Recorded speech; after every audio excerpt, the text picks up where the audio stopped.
Good evening and welcome to Comet Watch with myself, Nicky Vetts, and my co-host. Neil Norman. And we have a very special guest with us tonight. A very special guest indeed. But we'll get along to that in a few seconds. We have some great discoveries, and of course we want to lord up our good friend Terry Lovejoy during this. So I'm going to knock it off by starting with the latest discoveries. February the 9th, discovery of 2017 C1 Pan-STARRS reported. February the 25th, and Zhejiang Zoo reports a Kreutz Group comet in real-time C3 images. February 27th, Zhejiang Zoo reports a Kreutz Group comet in real-time C3 images. March the 1st was the discovery of 2017 D1 periodic falls reported. March the 1st, discovery of 2017 D2 Barros reported. Again on the 1st of March was the discovery of 2017 D3 Atlas reported. Again on the 1st of March, discovery of 2017 D4 periodic Pan-STARRS reported. And guess what date? March the 1st, Mazanori Uchina reports a Maya Group comet in real-time C2 images. March the 2nd, Mazanori Uchina reports a Kreutz Group comet in real-time C3 images. Again on the 2nd of March, Michael Bizildia reports a Kreutz Group comet in real-time C3 images. March the 4th, discovery of 2017 E1 Borisov reported. March the 4th, and Simon Liu reports a Kreutz Group comet in real-time C3 images. March the 7th, discovery of 2017 E2 Zhu Yai reported. March the 12th, and Warshop Boomplod and Michael Biziada reports a Kreutz Group comet in real-time C3 images. March the 13th, discovery of 2017 E3 Pan-STARRS reported. And on March the 13th was our friend Terry Lovejoy's comet 2017 E4 reported. March the 13th was also the update. Now, current comet magnitudes. March the 13th, an observable region for the same date. 2P Enki, magnitude 5, fading, is currently in conjunction, last observed 2017 February. Next is Pan-STARRS 2015 ER61, magnitude 9 and brightening, 50 degrees north to 65 degrees south, best viewed in the early morning, last reported in March. 45P Honda Marcos Parajuskov, magnitude 9, fade. 80 degrees north to 45 degrees south, best in the morning, last observed visually March 2017. Next we have Johnson 2015 V2, magnitude 9.5 and brightening, 80 degrees north to 30 degrees south, best viewed in the morning, last viewed in February. 41P Tuttle Giacoboni Crescent, magnitude 10, bright, 80 degrees north to 45 degrees south, best in the evening, last observed visually March of this year. Yeah. Next we have 73P Schwarzmann-Wagman, magnitude 11, brightening, 10 degrees north to 50 degrees south, best viewed in the early morning, last reported in February. Pan-STARRS 2016 VZ18, magnitude 11, steady, 80 degrees north to 15 degrees south in the evening, last observed visually February of 17. Next we have Borisov 2017 E1, magnitude 12 and steady, 35 degrees north to 50 degrees south, best viewed in the early morning and last reported this month. Okay, Pan-STARRS 2016 R2, 13th magnitude, question mark, bright, 15 degrees north to 55 degrees south. It's an evening object, not yet observed visually. Next we have our old friend 29P Schwarzmann-Wagman, magnitude 13, question mark, although it has recently gone into an outburst. Of course it varies, currently at poor elongation and was last seen in November. 237 P linear, 14th magnitude, fading in conjunction, last observed visually in November of 2016.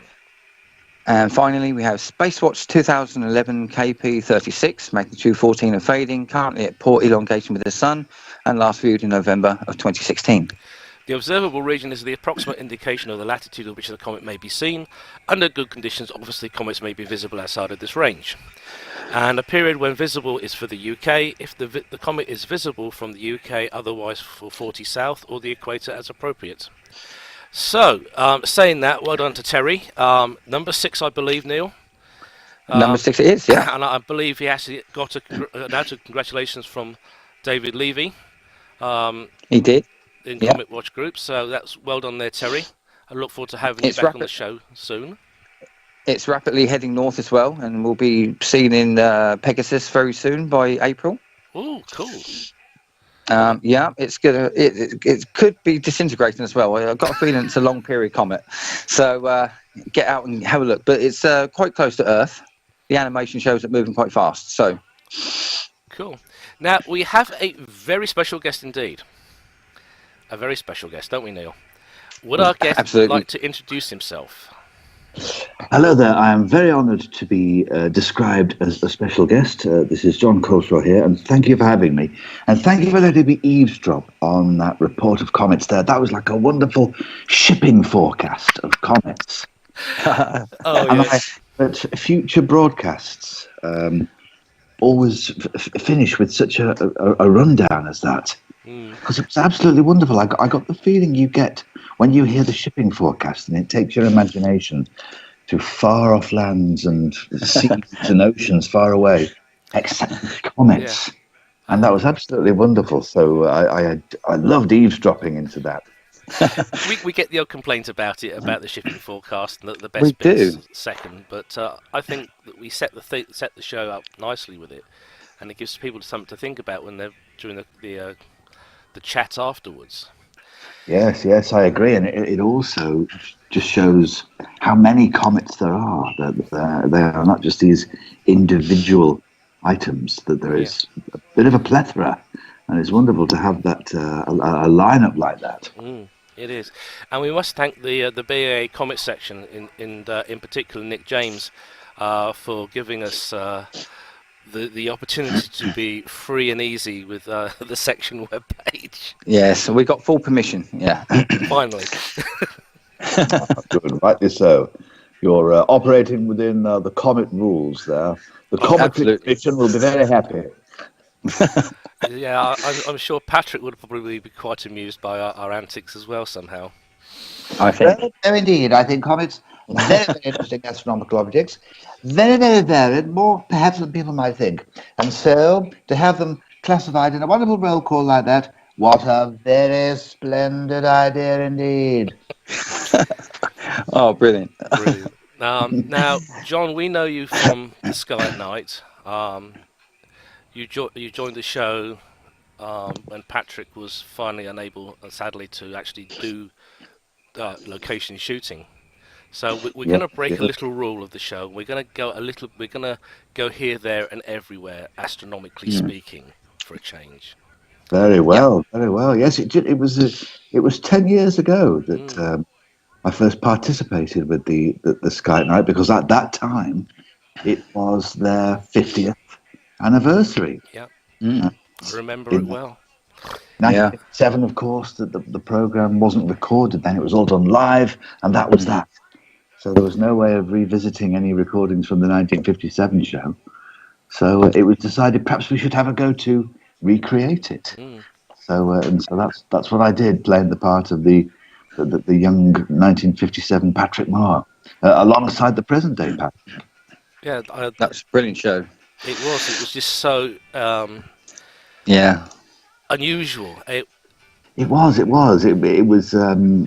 remember Chris Lintott and Brian May and the producer Dirk Maggs were also along there, and the discussion was very much, we can have a little bit of, this more light-hearted sense, and the sense of an anniversary show, celebrate it, but still keeping the astronomy and the science absolutely smack on, and that's what we tried to do. I can't believe that was 10 years ago, actually.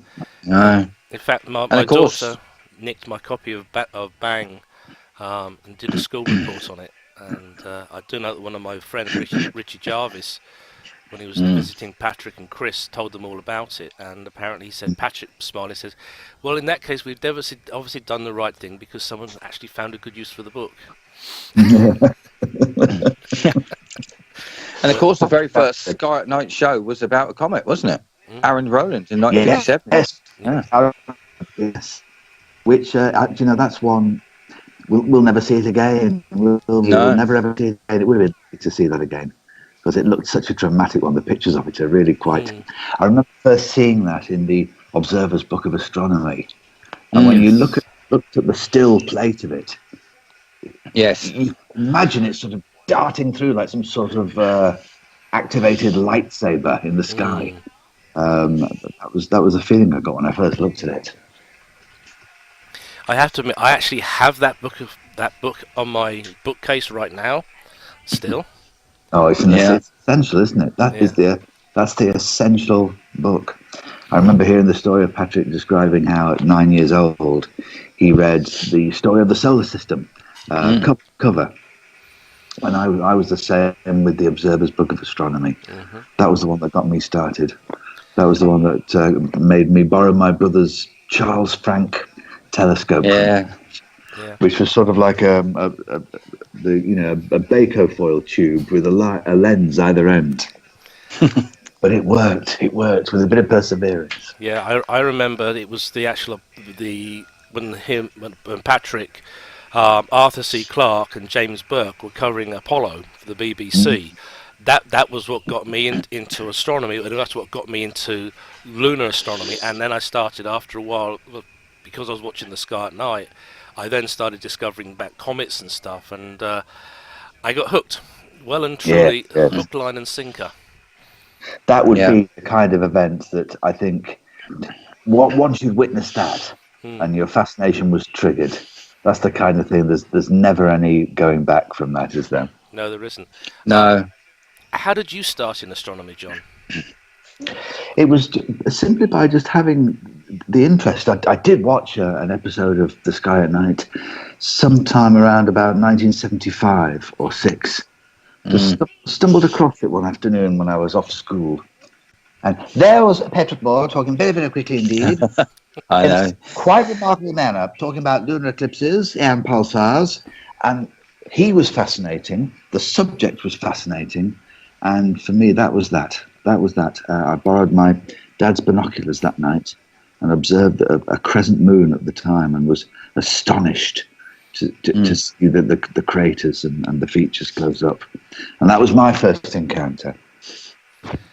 That's the thing. Patrick Moore was so infectious. I mean, I think I caught him on a Parkinson's show or something like this, and I just couldn't believe he was such a extravagant English gentleman who was...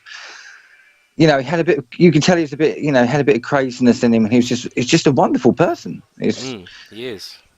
Yeah, so many stories, and I was so privileged to be invited onto The Sky at Night the times that I was, and because you also got to spend a bit of the time before and after there in Patrick's study. The gin always would flow very generously. And, one afternoon, the phone started to ring, and he answered it in that customary way. Hello, Patrick Moore speaking. And whoever was the other end of the line, in an instant, he thought, this will be entertaining for those watching this call and those listening in. And he flicked a button on the phone and turned it to speakerphone. And the voice continued, hi, Patrick. I'm just calling to see perhaps if we could invite you. Maybe you might be interested, possibly, in appearing on Celebrity Big Brother. Would that interest you? Wow. Patrick said, well, that's really very, very kind. Thank you for the invitation to appear on Celebrity Big Brother. But frankly, I'd rather be lying dead in a ditch. Oh, no. Oh, brilliant. I remember... I know, John, I was actually listening to it the other day. If anybody gets the chance to go on YouTube, you've got to do this. You actually phoned him up as Tom Baker, didn't you, talking about Mars, and he was very matter-of-fact about it, wasn't he, and telling you where to go? And he was. He was, as well as the great astronomy knowledge, he was also a great performer, Patrick. He understood show business and performance. In the blink of an eye in another universe, he would have been a wonderful comedian. And so, yes. So when I decided to call Patrick as Tom Baker's doctor, to ask for permission or for guidance, really, on where to materialize the TARDIS on Mars. to avoid the ice warriors and to chefs not disturb Sutek. Straight away he knew. Yes, around Surgeon's Major, I should think. Oh yes, I listened to it the other night and I was in stitches. I listened to it about 5 or 6 times in a row. It's brilliant. You'll have to send us the link, Neil, so we can put it in the show notes. Oh, it's so funny. You'll just wet yourselves. Honestly. He was. I remember the audience reaction at that particular Dead Ringers show, and audiences just loved Patrick. They really remember him very, very fondly. I have to admit. What was it like? Oh, sorry, Nick. I was going to say, I have to admit, I remember when Henry Hatfield was still with us, and Patrick was the president of the BAA, and Patrick was giving a great lecture on how to measure the crater peak, and I think he was using, I can't remember, I want to say it was Tycho or something, and then Henry Hatfield jumps up and starts asking Patrick, what assumptions is he making? What is his benchmark? What is the actual setting? What is the moon actually? Is it first quarter? Blah blah blah blah. And Patrick's giving him a rapid fire answer, and then there's another question, and we're all sitting there, like on the edge of our seats, holding onto the seat in front. It's like, wow, this is great. And of course, Patrick's totally unfazed, and he's snapping the answers back, bang, bang, bang, bang. And someone said to me, he says, those two must not really like each other. I said, you got to be kidding, they're the best of friends. And it was like, you never heard of the Henry and Patrick show? No. He says, well, Patrick starts giving a lecture, Henry interrupts, and vice versa. I mean, that. I think that needs to be recreated on stage. It does. Yeah, that would be a classic. That would be. You need to recreate that script and make the correct castings, and that would be a wonderful thing to recreate on stage for sure. And of course, they'd have to use a very good facility of the meeting rooms at Burlington House. Yes, quite. There was a story that Chris Lintott told a story about the funniest email ever sent, I think. And it was all to do with Patrick was invited to appear at the University of Manchester to make a speech. And the fellow there said, "Don't worry about accommodation.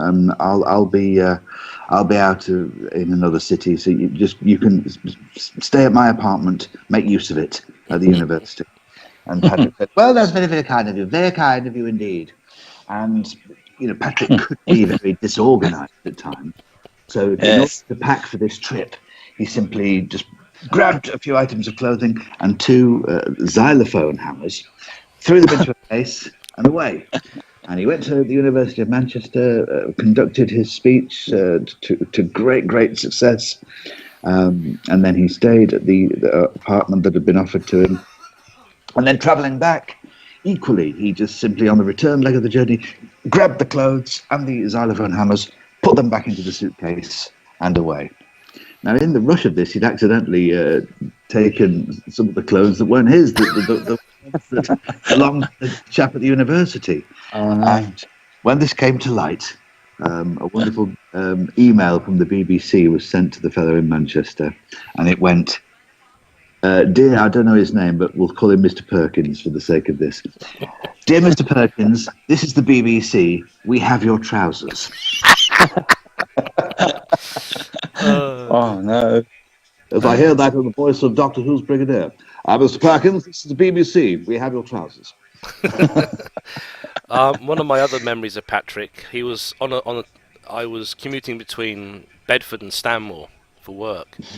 So on the Thameslink service, and one day, this chap, I walk into this carriage, prop my bike up against the door, and go to sit down. And I'm sitting right in front of, facing Patrick, and he's sitting. "Hello, Patrick, nice to see you again. Well, last time we met was at the BA." "Oh yes," he says, "quite remember that.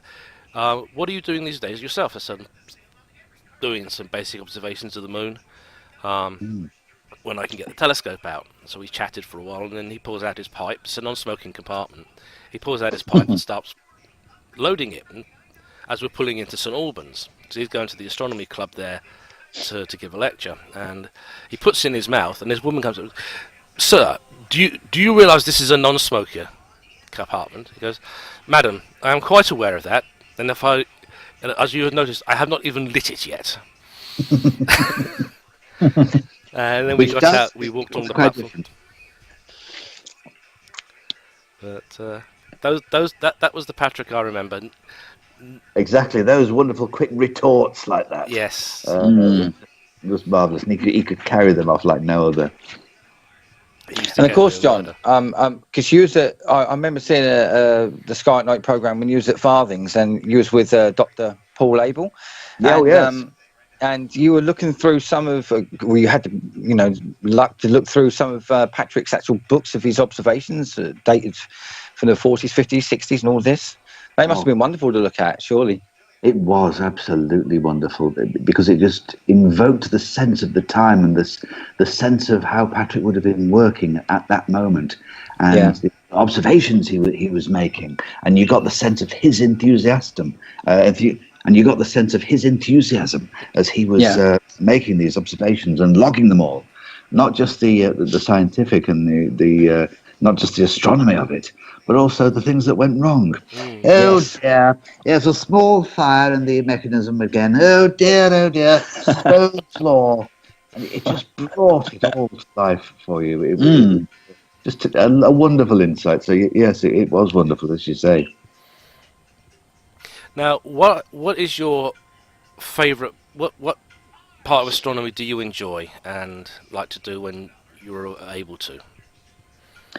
Oh, there's so many different aspects. I always love moments when you might be just going about your daily business.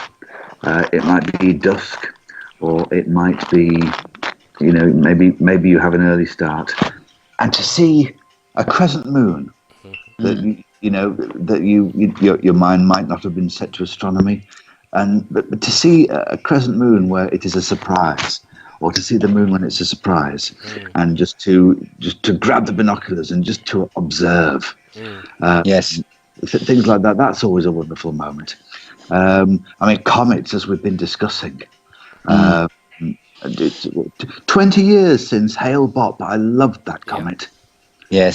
What a wonderful, stubby little specimen that was. He was absolutely wonderful. And of course, we had Hyakutake the year before, which was a huge tailed comet across the sky. Yes, indeed. And the Pan-STARRS comet in 2013, was it March in 2013?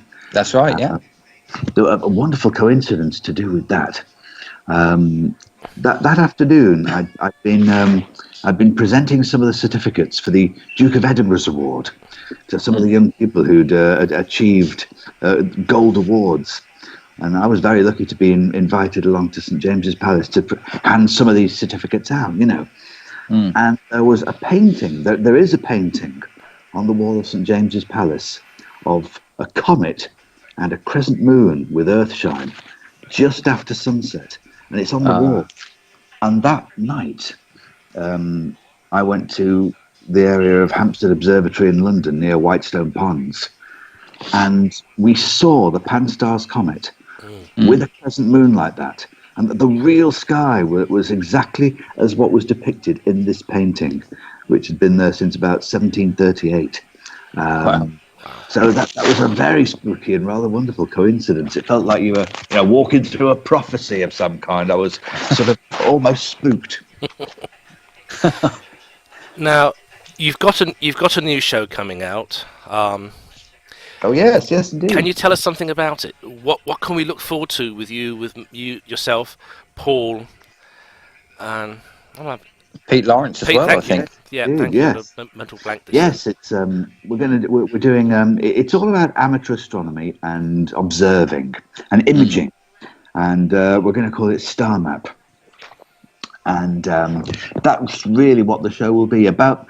What the kind of astronomy you can do in your backyard, what to look for, tips from Pete and Paul on how to observe it, and how to image these objects as well.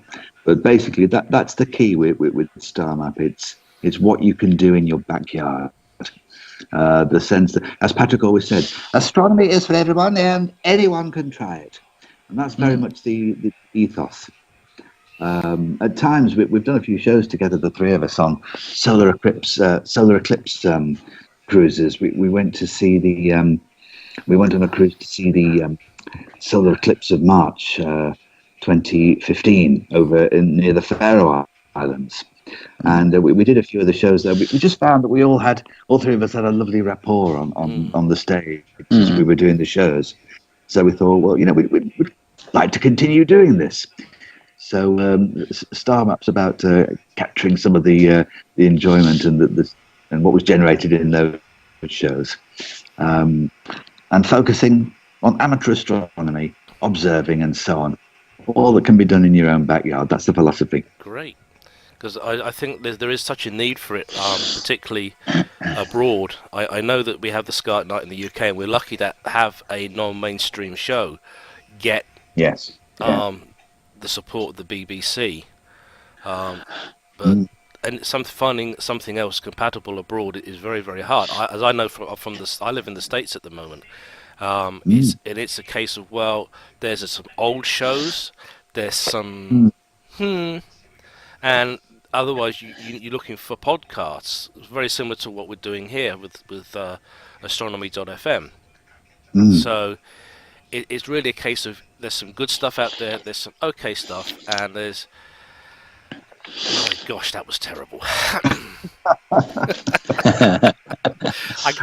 I'm told I have to keep it clean because we're a family-friendly show. So yes, we are. Well, it sounds like you're classifying things as you find them there, But yes, that's what we want to do with Star Map. Really, I think there's such a great feeling that comes with conducting amateur astronomy. It's an enormous fun thing to do, and you get a great team sense when a group of you are doing it and helping each other out and logging all the observations and so on. It's very, very good for the soul, astronomy. Yes. And so that's what we want Star Map to really achieve, just about amateur astronomy, and just to give a good bit of credence and attention to that. One question for you, John. Everybody's talking about PACA, which is Pro-Am collaborations. What is your take on it? Well, I think it's a wonderful, wonderful thing. I think it's synonymous with this period of time now, whereby the professional astronomers are doing their astonishing work. It's such an incredible, accelerating time of the technology amongst professional astronomy, and all of the wonderful space missions that the Sky at Night cover brilliantly. Such an incandescent time for all of it. And alongside all of that, all the amateur astronomers with the kind of kit that's available for the amateur now is tremendously good and affordable, much more accessible. And so you have the sense of all of these eyes and ears trained, also watching. And it's just a wonderful collaboration. I love the story that Chris Lintott told about when he was over at Huygens Mission Control. And the craft was just about to send back some images from Titan. And that's where the feverish anticipation was at the height there amongst the professional astronomers, but also the amateurs. They were there with their telescopes, trained towards Saturn and Titan. So there were the professionals who were landing the craft there, and the amateurs tuning up the telescopes and training them towards Saturn, so the professionals could actually look at where their technology was going and was being put to use. That's a lovely sense of collaboration. So I remember the Giotto mission to Halley's Comet. I'm going to say Halley's. I always say Halley's, don't I, Neil? You do, yes. I blame Patrick for that one. I think it's Halley. But there you go. But go on, John. No, I was just going to say it's quite nice. It's an individual way for you to label it for yourself. We all know exactly which one you mean, anyway. Yes. I remember Patrick bursting out. It is Hawley or Halley. It is not Haley. It's not a pop star. No. That's it. Yes, there was that wonderful, that great vintage Sky at Night when the first glimpses of Halley's Comet, the last time round, had come through. And Patrick reported it with a great sense of anticipation, leaning forward, speaking with great urgency.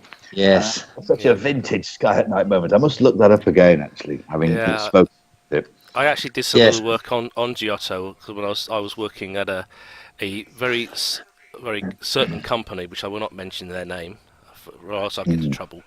But we did some of the actual modules that were flown on the mission, so we were getting some lovely take for those of us who were interested. The project managers arranged for us all to be herded into a room, and that we were watching the whole encounter and everything live, and it was just so. It was silence. We were silent. We didn't say a word until we actually had the actual first picture come through, and that was it. We were shrieking and laughing and dancing around because we'd done it. We had done what no one else had ever done before. Yes. It's that sense of shared history, that sense of witnessing these historic, wonderful moments all together in a group. The sense of united celebration. It's a brilliant thing. And then we went on to Greg Sculler we did a second Comet with the same kit. We were like, this is probably setting a record, because not only has it, we know it when it encountered Hawley's Comet, a dust mote hit the main camera, but it was still, everything still worked sufficiently to go on to a second rendezvous and still do science. I think that just shows you how well we build stuff in the UK, doesn't it? It does. It really does. I remember a visit to the Open University a few years ago with the wonderful Colin Pillinger. And around, I just marvelled. It was utter science fiction. Wonderful. It looked that way, but it was true science, fact, and wonderful scientific hardware. And it's a wonderful thing to witness. Oh, it is. And of course we all miss him as well. Yeah, it's exactly that wonderful sense of him where, he just wanted to roll up his sleeves and get things done. And he seemed to, the bureaucracy and all of the funding and all of this sort of stuff, he found that such a tedious thing. I mean, it's an essential thing, obviously, but, really, when you've got a spirit and a sense of determination such as he had, you just want to get on and do it. And I'm so pleased that Beagle 2 was spotted on Mars, and it shows just how close he came. Yeah. It was just down to a little bit of bad luck, really. Yeah. It was a great vindication to see just how within a hair's breadth that really was. The probe made it safely to the surface. Yeah. It was just one of the petals not opening. Yeah. It could happen to anything. But yes, exactly. So, what other delights in the sky do you like? I do love eclipse chasing. So far, I've seen 2 solar eclipses. I'm aiming to get across to Idaho Falls this August for the Great American Eclipse. I've never seen a solar eclipse across land before, so hopefully I'm hoping for clear skies and hoping that. We'll have the chance to see an eclipse over land, but a solar eclipse is a breathtaking thing. So I love to chase eclipses. That was one of the things that was being discussed over here about where you can find the longest totality and everything. Most people say that you've got to be around the northern edge of Kentucky, Nashville, just towards Kentucky that way to get the longest possible totality. Most people I know are heading towards the Carolinas hoping for good weather, so it'll be interesting. And if you're flying over New York, just wave as you pass, because I'll probably be seeing you. And I think, when the Donald hears about this, when the Donald hears that there's going to be the Great American Eclipse, this is not happening. I'm going to move the moon. Our sunlight is not going to be plugged out. I'm going to move the moon. The sunlight's going to carry on happening. This eclipse must be stopped. I have to admit, Brilliant. I love that video that BBC London put on their Facebook page that you did Oh, of Yes. the Donald, of W, and Obama. Because when I took citizenship over here, W was my president, effectively. uh-huh. It was his first term in office, and he was the guy who signed my letter of welcoming me to being a citizen and everything. Good heavens. Well, how Yeah. about that? I'd never quite realised that signatures were something he was capable of, but yes, that's a good thing. Yeah, That's a good. apparently, Yes, yeah. I remember the clip you were talking about there at Madame Tussauds, Yeah. and quite Yeah. casually they were sort of organising Donald Trump's hair for the great unveiling, and quite in a matter-of-fact way. They said, yes, Donald Trump's hair, yeah, human hair isn't quite right for this, so we have to use yak hair dipped in tea. Oh boy, Oh no. this is going to be a fun show when it gets broadcast. It will. It will be, yeah. Hey, We'll be maybe they'll banned in send me home. America. I know I'm self-editing. Whenever I sort of like trip up, I'm doing that self-editing where you stop and then come back in and say it again properly. So hopefully that'll be helpful. What? Okay. When you're observing, do you ever listen to music or anything? And if so, what music? Oh, do you know, I'm not sure that I do actually. I think I tend to just enjoy the silence and the sound of the nighttime and the chill air. Yes, this is quite a poetic description, isn't it? Yes, the music I don't really know, really. I tend to just, revel in the silence of it all. With me, unfortunately, I have Morse code in the background. Oh yeah. frequently. Oh, yeah, I love that. A bit Well, of, do you you- know, that's a, Do you keep a record, John, like Patrick did? Do you have notebooks where you note down your observations for the evening, or do you do sketches or photograph or?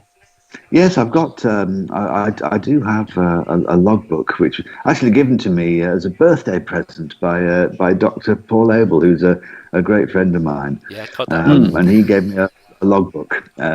It's, with typed titles on it, done on a typewriter. Yeah.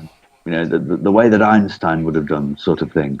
But I do love to take some quite simple photographs of the moon. There's a certain wide-angle eyepiece that just connects with my camera phone, and just chime together, and they seem to just work together. They harmonize, and from just a camera phone, some nice afocal shots, and I collect all of those that I take.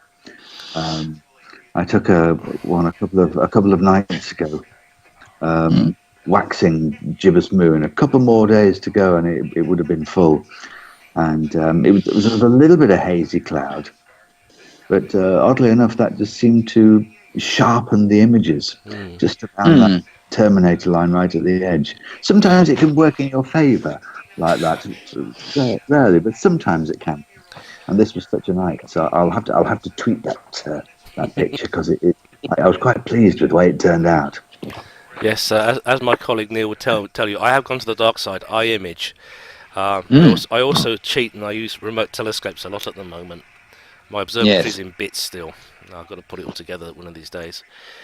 Hence the Morse code reference, because I also got an amateur radio station. And cool. Actually, the ironic thing is, speaking to some of my ham radio friends, I've suddenly found out through tweaking the conversation towards astronomy, they're actually astronomers. And it's like, oh, didn't know that. I said, didn't then they go, oh, didn't know you were into it either, Nick. So it was like the cross crafting of radio and astronomy. And Astronomy. It's a case of, well, we're going to have to set up some schedules and stuff when you get your scope back together and stuff, and we'll organise. So I'm thinking that's going to be hilarious. Literally talking to each other, even though we're miles apart, just discussing the whole observation or imaging run as it goes. Yes. Once again, another great collaboration you see between different crafts. This is you can never have too much of such things. Absolutely. What are your hopes astronomically for the future, John? Well, I do love the science of exoplanets. I write a column for the Sky at Night magazine called Exoplanet Excursions, I where remember it well. we just try to take the parameters of known confirmed exoplanets and to put together an account of plausibility based on the facts that we know about confirmed exoplanets, and just try to create a sense of what it might be actually like to visit some of these worlds, to see them, and what you would hear, what you would see, how you would feel, what you would perceive if you were actually there. And in the decades ahead, I'm full of anticipation for whether we will actually be able to, or how we will be able to image exoplanets. Whatever's going to happen there, whatever is ahead as our technology becomes more sophisticated, to be able to see these exoworlds. I think this is a fascinating new frontier. So my hope for astronomy in the future, that the technology to allow us to observe and image exoplanets will be possible. What is your as an astronomer? What is your feeling about moon bases and Mars bases? I think we have to. I think we have to move towards that. I think human beings are part of the universe and they interact with it. As David Southwood from ESA, he once made that comment on, I believe it was the 700th edition of this. And yes, I think we should. I think we have to step forward and do that. That's. I hope that one positive byproduct of a Trump president is that if he likes to consider himself as a construction person and somebody who builds things and makes things, I just hope that part of the legacy of his presidency will be the building of some moon bases and the start of Martian bases. I think it's a wonderful thing. We have to take great care to do it in a sensitive and scientifically responsible way. Yeah. But this will be a wonderful thing in the years to come, and it'll just be fascinating, I think. So yes, I think this is part of our astronomical future. Great. I was going to ask you something that's completely out of my mind. Oh, no, it's gone. Okay, well, it'll be back when we're not thinking about it. This is very true. I know what I was going to say to you. Do you think we are going to see a explosion of Earth-based technology for telescopes, or do you think it will be space-based? Yes, I wonder if it might happen in tandem. As so often happens. With the Kepler Space Telescope and the VLT to come, the James Webb. I think the technology from those great scopes will only really filter down, and the benefit of telescopes on the Earth will be felt too.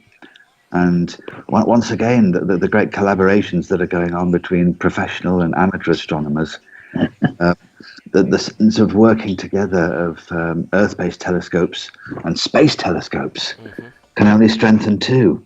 Yeah. So, yes, I think the benefit of space telescopes will filter down, and it's just a very exciting period, and exciting at the speed at which progress is accelerating. Yes. That's a very exciting thing. I agree, because I remember when they first started announcing the big telescopes getting adaptive optics, and now the technology's in the hands of amateur astronomers. Yeah, I mean, that's fantastic. That really is fantastic. So, Neil, any questions for John? Yeah, well, apart from obviously on Earth, where do you think we could find life in the solar system? Oh my goodness! Well, I wonder what's around the polar caps of Mars. Whether microbial creatures will be found there. But Europa is the real fascinating thing, isn't it? whatever might be existing below that frozen surface. And for a probe to delve beneath that and imagine it being filmed, something like an episode of The Blue Planet. Yes. Yes. How would the voice of David Attenborough describe and capture the feeling? And so, these are the creatures that we believe could exist there. That would be quite an astonishing thing. Yes. What lies in Europa? Oh, yes. And There's got to be a pretty good bet for things there. And of course, there's the famous sentence from Arthur: "These use all of these, but no landings on Europa." That should be interesting. Are we going to find a monolith there? I wonder. Yes, indeed. What a fascinating character. I love that sort of accent of Arthur C. Clarke at the end of Arthur C. Clarke's Mysterious World, when he would say, but of course, Yetis probably don't exist. But the universe is not only stranger than we imagined, it is stranger than we can imagine. Absolutely. There's a lovely piece of footage of Arthur C. Clarke around about 1969, where he was so brilliant at predicting future technology accurately. There's that famous piece of footage where he's describing, of course, a computer of the scale behind me filling a room. In the future, we may have hardware similar to a placemat you could hold in your hand, and what might appear on that could be small images, perhaps the size of a passport photograph, that would key you into larger fields of information. These were the sort of descriptions he was making. Yes. It was astonishingly superb at accurate future prediction in a way that was beyond the imaginations of many. I remember. I watched him in conversation with Carl Sagan and Stephen Hawking, and Magnuson was chairing the show. Yes. That was just fascinating. And then he showed you how strange the universe is using a Mandelbrot set. And everybody said after they watched it, I said, go watch it. And they said, what's he doing playing with the pattern? And I said, he's showing you a universe within a universe. Yeah. And it's all a matter of scale. Yes, exactly. I've seen that footage too.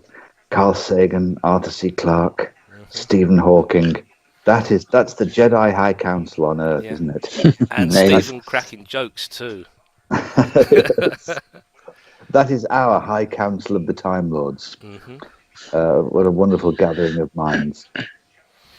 And of course, Patrick there being Lord Rassilon himself. Yes.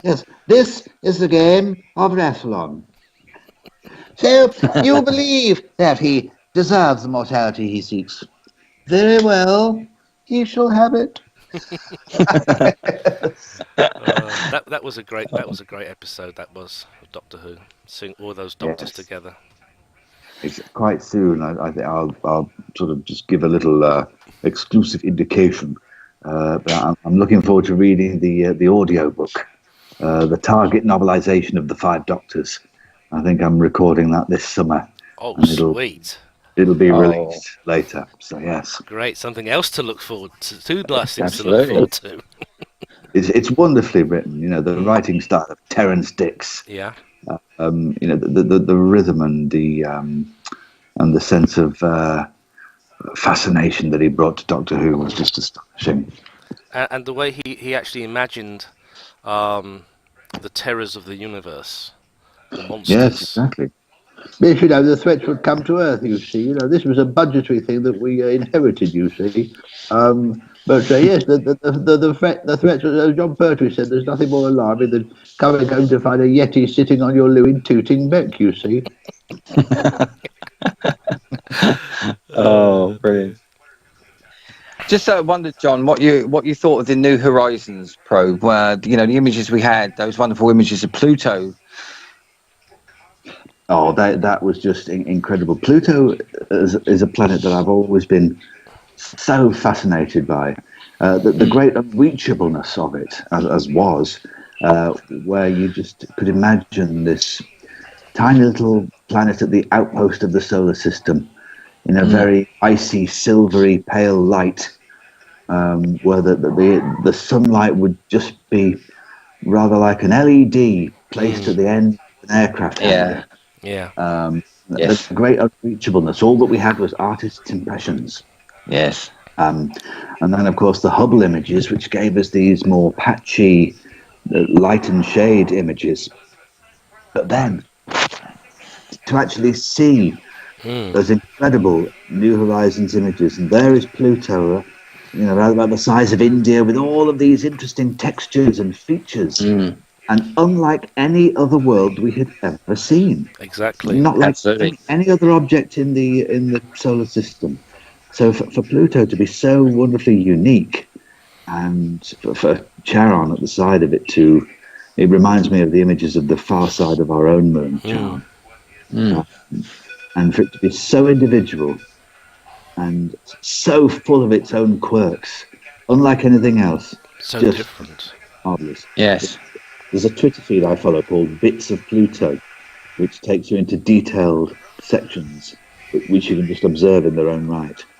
And that's just one thing that I've been very pleased to see in my lifetime. Something else that I hope we see in our lifetime is whatever the creatures are below an icy surface on Europa. If something's visible there, that would be amazing. Yes, it would. It's just a shame that Patrick never saw Pluto, how we saw Pluto. Yes, he would have absolutely loved that. You get the sense that somewhere, he might be saying, yes, what I always suspected. Some of those artist impressions of 1979 were very, very close to the truth. Very well estimated indeed. He would that sense of him speaking at full speed and great urgency would have been at its maximum with those New Horizons images. It would. Yeah. You can almost imagine him commentating on the feed as it came in. Even with Rosetta, I think Patrick would be bouncing around out of his seat for that.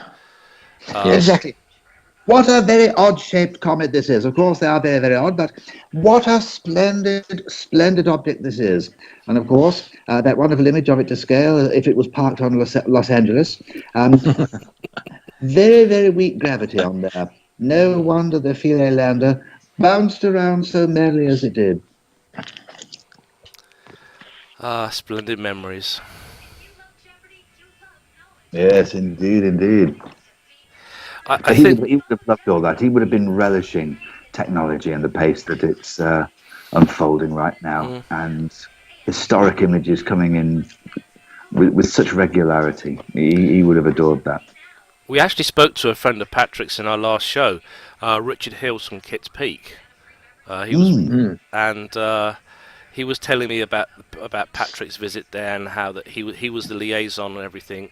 And he says, Patrick, is it possible you could sign something for me? And he took him into this room, and there was all the books Richard had by Patrick Moore. And Patrick Moore says, certainly, old boy. And he sat down and signed everything for him. Really, every single book? Every single book that Richard had of Patrick's up to that point was signed by Patrick. Me, I have an early edition of the Patrick's Guide to the Moon signed by him. Even though I've got the up-to-date version as well. That, and I loved the BAA special event in his honour. I thought that was a really good way to present technology as it was then and as it is now. So, but I think the best thing is we haven't lost him really, because a lot of people recorded his show, and they are more and more becoming available on YouTube. I know that one certain Mr. Mobley has a huge collection on YouTube. Yes. And it's really great. You can actually say, go watch this show if you want to get an idea of astronomy and everything. Watch this, and you can send them a link to an older edition of The Sky at Night, and you can. I do that to friends I have in Southeast Asia. I send them links to Patrick's shows, and they come back to me and says, why have we got nothing like this? Mhm. We're very, very lucky. We're very, very lucky that all that material is safely there and can be accessed forevermore. In that great Patrick Moore style. Learn your way around the sky. You know, these apps may be relatively useful, but learn your own way around the sky. I remember him saying that, telling us all to learn to star hop and to always Yes. start with a pair of binoculars. I loved, of course, Yes. the way he would lecture suddenly about looking at the sun, about the solar Oh, observing, yes. and he would suddenly go off and get really slightly fierce about why you shouldn't do it. There used to be He did.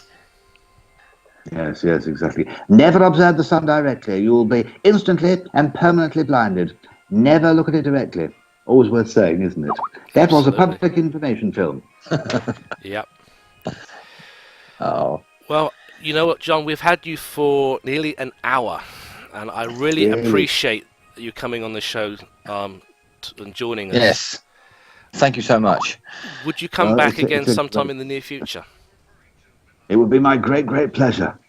Perhaps we can convince Let Mr. us discuss the pending subjects of the time. Yeah, perhaps we can convince Mrs. Abel and Lawrence to join us as well, and have a really rocking good show.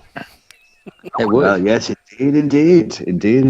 Well, yes, I'm sure we would absolutely love to do that, and hopefully we'll get our first Star Map edition out sometime in April. Brilliant. Would you keep Brilliant. us in the loop about that, so that we can get people ready to watch it? Because I do two other shows. I do one called Under British Skies, which is on hiatus at the moment. I also do a Friday night show on astronomy.fm, and I want people to know about the show. So would that be possible? Yes, absolutely, and that's very kind of you to say, and absolutely we will do that. Thank you very much indeed. So it just remains for me to say thank you for coming, John. We look forward to you coming and joining us again. Neil, thank you for being Yes, here. thank you very No worries. It's been a great honour to be here. Really has. Yeah, it's been a well, brilliant great show. pleasure. And let me just stop the recording. So good night, It's good night from Nick. And it's good night for Neil. And from me, until next time, good night.